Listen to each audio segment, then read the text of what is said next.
Shalom, shalom, shalom. Go give all praises on glorification to YAHAWAH, BAHASHAM, YAHAWASHI, BAHASHAM, QADASH, and BARAK YAHAWAH, BARAK YAHAWASHI, HALAHYAM, YAHAWAH, BAHASHAM, YAHAWASHI, BAHASHAM, QADASH, and all praises and glorification to YAHAWAH, BAHASHAM, YAHAWASHI, BAHASHAM, QADASH. And of course, the more I said about the millstone teacher well. And the main topic of the lesson is Psyops, economic struggle, and prophecy. Like you say it like that. Psyops, economic struggle, incoming, and prophecy. You know?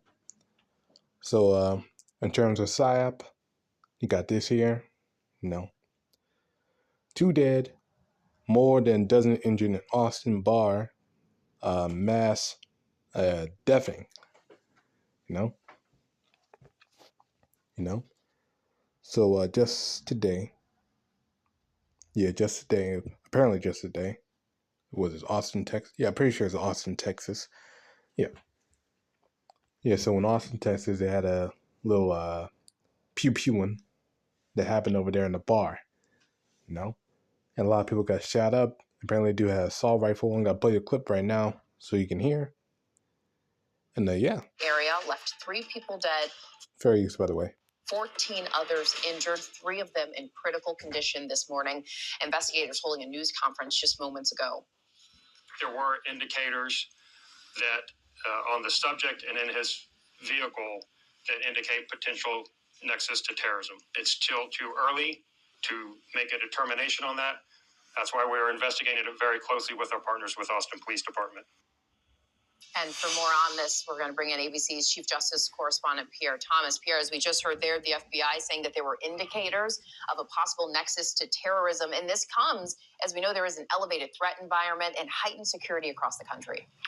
Today, the scenario that played out is both stunning and scary.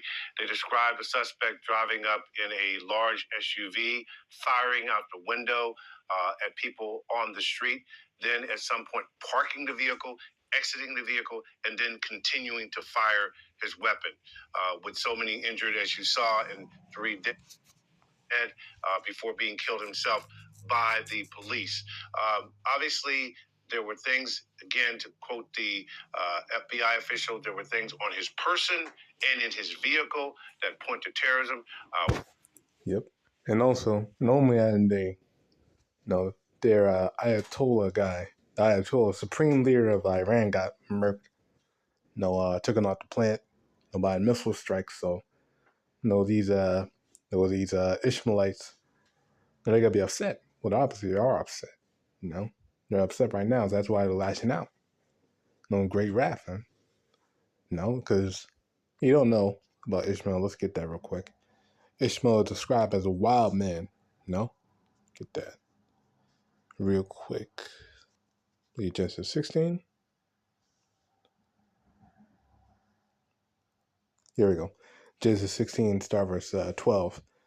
Start verse 11. And the angel of Yahweh said to her, Behold, thou art with child, and thou shall bear a son, and shall call his name Ishmael, because Yahweh hath heard thy affliction. And he will be a wild man. His hand will be against every man, and every man's hand against him. So he got to be completely against, everyone. And then one got to be against him. And he shall dwell in the midst of his brethren, which is over where? In the so-called Middle East. Because Ishmael, that's the main central point of Ishmael in that region. But the main point is, at the end of the day, that he could be as a wild man. Because these dudes, hey, Ishmael, man, you don't, when Ishmael gets upset, he'll do some crazy shit. Now, you already know what happened in 25 years ago in September. You already know. No? Saying, what's the word? Allah Lakbak, shit like that.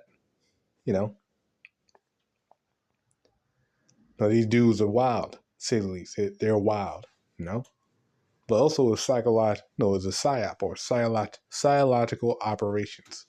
Because what it's doing is putting fear upon the people. No, the people are gonna be in fear because only they're seeing this stuff happen. No, in their country, they gotta get worried and they gotta panic, which they should because only gotta happen. No, they gotta worry, gotta panic because oh my God, these guys are gonna come in here, they gotta blow us up. Oh my God, they gotta do some T attack against us or shit like that because only they are gonna do that. No, they are gonna do that. That's the reason why they gotta bring in martial law, bring in these troops. No, put this country on lockdown. No. They need to bring in these scenarios, these things of terror. You know, there's Isaiah 13. Hold on. Here we go. Isaiah 13, verse 6. Howl ye, for the day of Yahweh is at hand. It shall come as a destruction from the Almighty. Now let's talk about the nukes, the missiles. When YAHAWASHI comes, they'll be before then. Now it's going to be terror. Therefore shall all hands be faint, and every man's hand shall melt. And they shall be afraid. Pains and sorrow shall take hold of them. They shall be in pain as a woman that travaileth. They shall be amazed one at another. Their faces shall be as flames. Because they'll be terrified. There'll be disorder in the streets, chaos everywhere, stores looted. And the real reason why that's going to happen is because the people are going to be starving, famine. No, it describes that in 2nd Ezra 6 and 5 and 15 and 16. It describes it. Now, how I got to go into it, man? No, because these people got to starve, and for the lack of bread, people got to come against each other. And the perfect reason is happening because they're closing the Strait of Hormuz, going to cause everything really to go up in price. No? Hey, man, these people got to lose their shit, man, because they don't. Now, I listened to a brother's video a little bit ago, but he was basically going into how people can't handle, starving. No, people can't fast. They don't want to suffer. They don't want to feel pain, affliction. They don't want to do it. No, these people are real soft and squishy. They don't want to feel pain. They want to feel comfort and pleasure all the time. Well, they're not gonna get pleasure. They're not gonna get peace. They're not gonna get all that shit they're getting right now. They gotta get pain because they deserve it. They're proud of shit, man.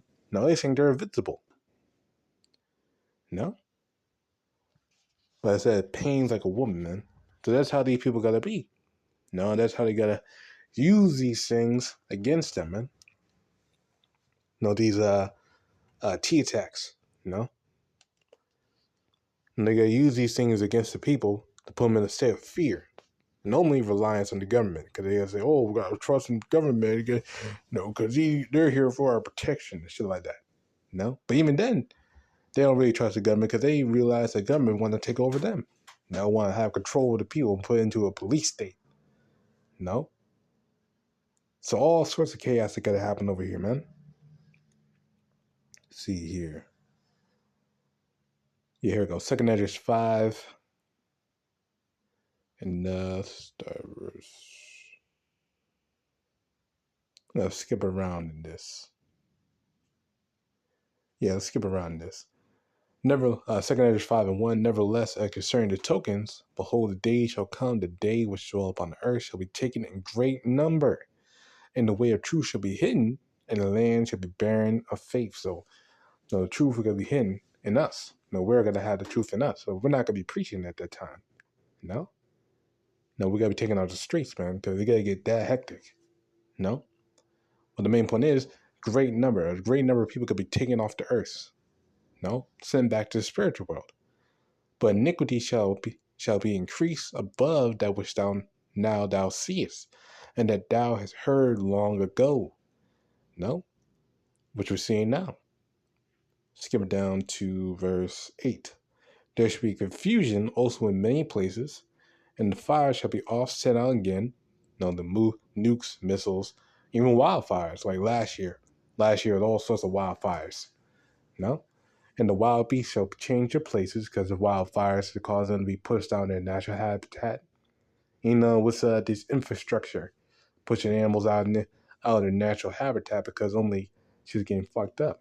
The waterways and deforestation and shit like that, what Esau do. And mistress woman shall bring forth monsters, which is these GMO babies. No, these little YNs, YPs. No, these niggas. No, even these heathen children, they're fucking degenerates too. You know. Reading on, and salt water shall be found in sweet, and all friends shall destroy one another. Then shall wit hide itself, and understanding withdraw itself into its secret chambers. No? And the main point is, friends are going to be destroying one another, man. And that goes into the next topic. Why? For the lack of bread. They're not going to be starving out here. No? This is all part of the time of Jacob's trouble. No? So let's get this here. 2 Corinthians 15, 16. For there shall be sedition among men, and invading one another. They got to be going against Trump. They got to be going against the government because they're going to be seeing the government is fucking them over, fucking their lives over. So they got straight up revolt. They shall not regard their kings nor princes, and the course of their actions shall stand in their power. So only they got to be complete anarchy in the streets. A man shall desire to go into the city and shall not be able to. So they got to lock down the cities, lock down the neighborhoods, lock it down by military, martial law. For because of their pride, the city shall be troubled, the houses shall be destroyed, and men shall be afraid. So people going to be destroyed. People going to be kicking down doors. People going to be looting, pillaging, taking their neighbors' resources because, let's read it. Verse 19, and the man shall have no pity upon his neighbor, but shall destroy their houses with the sword and spoil their goods because of the lack of bread and for great tribulation. That's that famine that the Lord YAHAWASHI spoke about. Matthew 24, man. 24:7. Famines. They're going to happen over here. This place is not invulnerable to famine. And all you need to do, what you're doing right now, is just drastically jack up the oil prices. That will cause a chain reaction to everything, because everything goes based on oil. You need oil in trucks, oil in ships. You need oil fucking everywhere, man. Oil for your house, gas. Oil is gas. You need gas to heat up your houses, because the heat bill will go up. Energy bills will go up. Food prices will go up because they need to be transported by truck, which needs oil to run the truck. Now let's get this over here.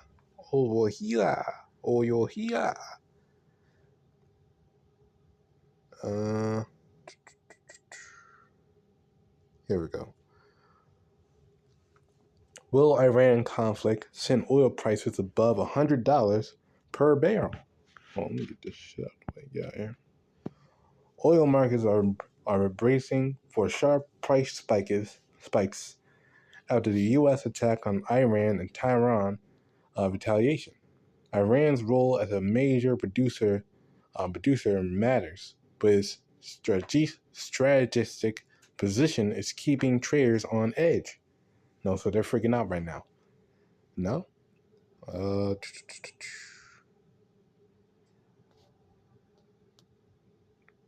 Let's get here. A prolonged disruption to traffic in the strait, through which a fifth of the world's oil production is transported, could see oil prices breach the $100 a barrel threshold, a prospect that will hurt the global economy and push up prices that are already proving difficult to rein in. Oil prices have already risen to the highest level in months ahead of the latest war in the oil-rich region, as traders worried about the consequences of potential military strikes on Iran.